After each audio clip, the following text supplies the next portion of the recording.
So you are, is there a title? I mean, you do everything. Pretty much everything, yes sir, everything. Manager, everything that I have to do around here. You own a restaurant? Yes sir. Two restaurants? Yes. This one and? Bull's Paint Cafe. Okay. And this one started, this is your home, this is your family restaurant? This is the original restaurant we started with 36 years ago. This is the first one. It's not the same building, but we gradually moved into this bigger building right now. 36 years ago, this was the founding restaurant here in Mesquite. And founded by whom? By my father. Founded by my father, Tino Martinez.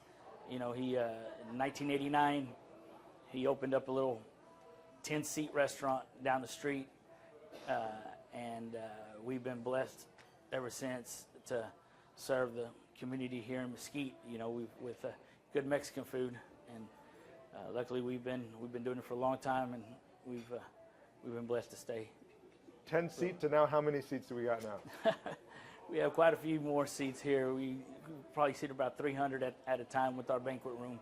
Okay. So it's come a long way from 1989. And I was 11 years old, washing dishes and cleaning tables, you know, just any little thing after school that I could do, pick up trash in the parking lot, and you know, I still remember all that. And but you weren't born here. You weren't born here. No, I was not born here. I was born in San Luis Potosí, Mexico, and I came here when I was 3 years old. Crossed the border? Yes, sir. Yes, sir. We crossed the border when I was 3 years old, and been here ever since. That was 1980. 1980. Right? You were born in 1977. 77, correct? Yes. Yeah. 1980. 1980. Your father came here on a dream, right? Yes, sir. Tell me about that. My father, he came here with nothing. He had one telephone number to one person that lived here. He was about 15, 16 years old when he started coming here to the United States. Came here with absolutely nothing except a couple dollars in his pocket and big dreams, you know, of doing something other than working the fields in Mexico. Since he had been doing since he was in second grade. He was, you know, my dad, he has a second grade education because at second grade you quit school because by that time you already know how to write and read and write and do some math. So by that time you can quit. You can quit and go to work, and that's what he's been doing all his life. He worked on a ranch in Mexico. He worked on a ranch. Yes. He worked doing on what? Picking crops, you know, cattle, anything that they could. That pretty much ranch day work in Mexico. Farming, a lot of farming, and he said, you know, maybe it wasn't for him to do all his life, and he set out for the United States when he was about 15, 16 years old. Yeah. And everything that you see here is because of him, right? I mean, I know you helped build it, right?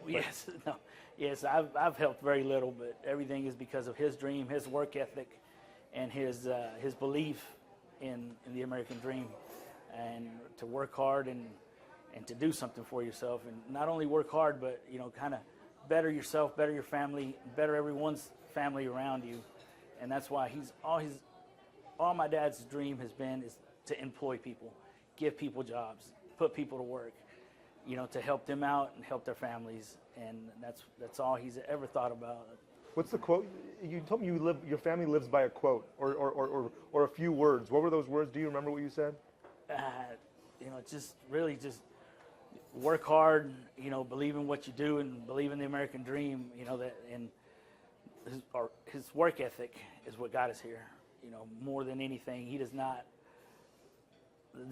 we've never asked for anything, for any handout, anything. He's believed, and if he can have a job, everybody else can have a job too, and he can pay for as much as he can and help other people pay for as much as they can. How old is he? My dad's 75 years old. And not quitting. No, he's not quitting. He's still up very early in the morning, and he wants to do more than what he's supposed to be doing nowadays. How often do you have to tell him to stop? Quite a few times a day. We have to tell him not to do things because we're trying to slow him down a little bit, but that's very hard. It's not, it doesn't work very much. Especially at the ranch. He wants to do more than what he's supposed to do. Talk about the bull. Let's talk about the bull riding. Where did that even start? Yeah, no, our bull business started back, in Mexico. We had a ranch in Mexico when my dad was able to go back to Mexico after 1986, when we became legally here in the United States. He was fulfilling every Mexican man's dream, going back to his roots, going back to Mexico. He built a house, built a ranch in Mexico, and he always loved the bull business, always loved cattle, and that's how we got into the rodeo business in Mexico. And of course, it was Mexican rodeos. That lasted for a good while. Unfortunately, things started to change in Mexico. Things started to get a little dangerous for him to be going back and forth, and for us to be going back and forth too. So, he said, if I can't do it in Mexico, I'll do it here in the United States, just like I did in Mexico. So we started selling everything that he had in Mexico, his farm and everything, and he bought a farm here in Sunnyvale, where our ranch is presently at, here in Sunnyvale. And he said, if I did it in Mexico, I can do it here. So he started buying really good bulls. God has blessed us, and he's put the right people in front of us at the right time for a long time. Yeah. And that's something that's always happened. Yeah. When you say bull business, what does that mean? We're in the rodeo business. We're in the stock contracting business. We raise and we lease bulls out for rodeos, and we raise our bucking bulls. It's of course, thank the Lord, we're at the highest level of the bucking bull industry, which is the PBR. That's where we lease our bulls out to, and we raise them and compete with them in the American Bucking Bull Incorporated League, the ABBI. What makes a bull special, especially to compete at that PBR level? And when can you see that in a bull that you're raising? Yeah, bulls now, they're genetically engineered. We have moms. Their moms came from great bucking bulls. So that gives us an upper hand. It gives us a better chance that her offspring is going to buck, is going to perform. And you see that at 1 year old, as yearlings, whenever they come off their mom, when they're about a year old, we start training on them, training on them by just seeing their character, what they do in the arena. We use a 10-pound little box dummy that we start training on them. And right away, you see which ones are going to be special, which ones are just not going to make it. We can have the best cow and the best bull in the world. It doesn't assure us that they're going to give us the best bucking bull, produce the best bucking bull, but your chances get better. So that's why our genetics try to get better every year. We buck our heifers, we buck our bulls, and we keep our best heifers to try to produce better bulls every year. Isn't it funny how the way you talk about bulls can also be like analogous to humans? Like, I mean, pedigree is important, right? Yes. Your dad is of awesome pedigree. It comes down to you, and yeah. I'm trying to pass it down to my daughter. The pedigrees are everything. It's funny how it correlates with everything. But yeah, we try to choose. Like I said, the American Bucking Bull Incorporated does a great job. It's a registry, and everything is registered. Just like I have a birth certificate, my calves have birth certificates too. It shows their mom, their grandpa, and it shows their sire and their great sire. It shows everything, just like a birth certificate. And that's why everything's registered. And like I said, it doesn't guarantee you 100% you're going to produce a really good bucking bull, but it does help your chances in just trying to shoot in the dark and trying to guess that it's going to be a good bucking bull. Our percentages go way up when we match good genetics with great genetics. So. What did your dad teach you, and what are you trying to teach your daughter about? Because I mean, if this industry was easy, if knowing this industry is easy, I think a lot more people would probably do it. What did he teach you that you're trying to pass down? Oh, my dad, first of all, he taught us the work ethic that goes into it. Nothing is given to you by sitting down or trying to be second best. When we got into this business, when we got into the bucking bull business, He said, I want to be at the highest level, which is the PBR. We would watch it on TV. He would dream one day of having bulls with his name on it on television. And now, first time it happened, he says, I like it here. The door has been opened. I will never let it close. And that's something he taught me. He says, once someone gives you an opportunity, you better take advantage of it. You better take advantage of it. Do everything you can not to let the door close behind you. What was that moment like when you saw a Martinez bull? That was, it's pretty surreal. Like you said, I grew up since I was a kid watching the PBR on TV, and every Sunday, which would come on, and me and him were watching it. And we're like, man, it must be nice, having bulls and stuff like that. Our first PBR we went to was in New Orleans, Louisiana, in 2007, right after Katrina. And it was kind of a big deal because they were trying to get people back in, going. And then, when we got home, I watched it on TV, and I saw Martinez bucking bulls on there, and I said, you got to kind of pinch yourself that you're at the top, at the highest level of the professional bucking bull association, which is a PBR, and luckily we've been able to do it, like I said, because of my dad's work ethic, and I've helped him along a little bit that I can. We've been doing it for 19 years now at the highest level. We've had bulls at the finals for 19 years, ever since 2007. Who's your big bull now? Right now we have a couple of really good bulls. Our best one right now is Fire Zone, 016 Fire Zone. He's our short round bull. He's the one that's doing big things for us right now. Yeah. Who are you showcasing this weekend? This week we have two of our young bulls. It's a competition. It's Crazy Owl, and then another one called El Patron. Both of them are sired by a bull called Capone. The old gangster name. That's why their names are kind of go along with that. But those are 3-year-olds that we're competing with this weekend. Who names them? Me, my daughter, my dad. We come up with names. We start running out. We just start coming up with names. But how many bulls do you have? Right now at the ranch we keep about 80 bulls in all. We have about 70 head of our mama cows, which raise our bucking bulls. So that goes. That's part of the breeding program that we have. But in between big bulls, 3-year-olds, 2-year-olds, and yearlings, we keep about 70 on the ranch, 70 to 80 bulls. I think sometimes people might think, bucking bull is just straight up mean, but a lot of times when they're not bucking, they're just pretty docile animals. Yeah. No, how can you speak to that? Oh yeah, no. Bucking bulls are bred to be, of course, a little hot. I mean, their temperament, of course, it's not a beef cow.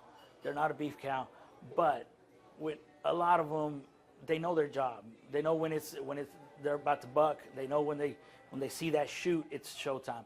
After that, they just leave you alone. They don't try to run over you.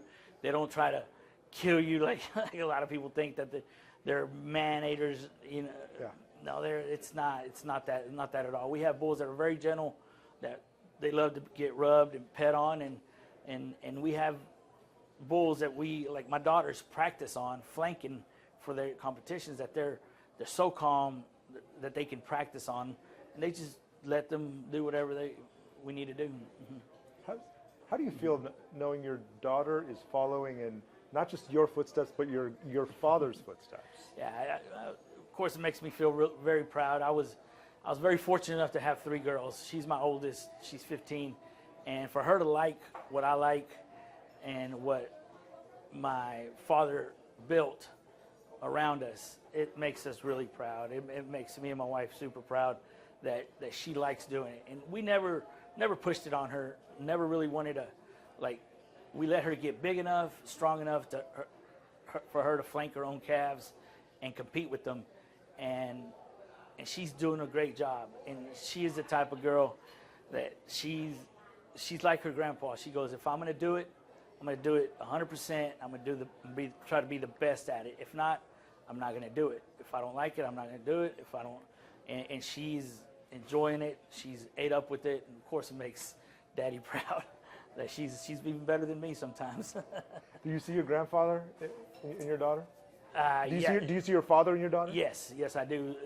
I see a lot of him in her, because especially especially the work ethic, and the try and work ethic. She's the type of girl that she's not gonna be happy with second place, and she's not gonna be just doing it just to do it, just to go through the motions. She wants to be the very best at it, and that's exactly what my dad instilled in us. If you're gonna do it, try to have the best everything. If you have a restaurant, try to have the best restaurant. Try to sell the best fajitas you can. If you have a bucking bull, try to have the best bucking bull in the business. Yes, sir.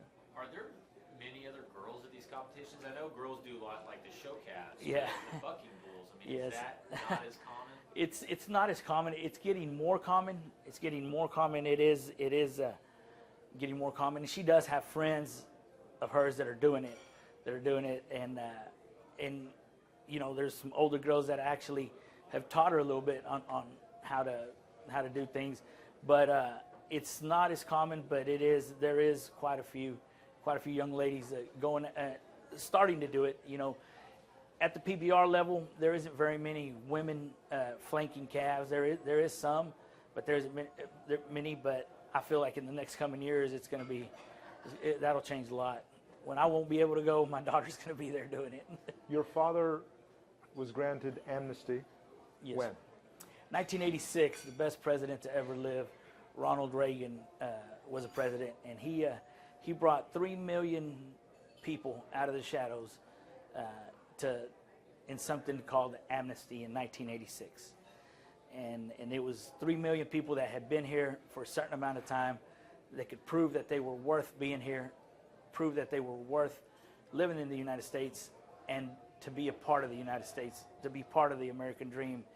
And of course, my dad had been here for a long time. He could prove, like I said, my dad's worked hard all his life. He's had his bosses back him up and could say, hey, this man is worth being in the United States.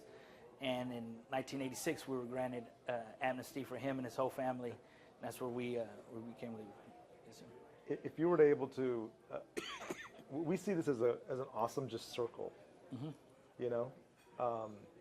Ultimately, what does the Martinez family name Well, mean? you know, it's I think what we want to be remembered as, or especially my dad, is just work hard, have good ethics in you, and just have a work ethic that is going to get you somewhere.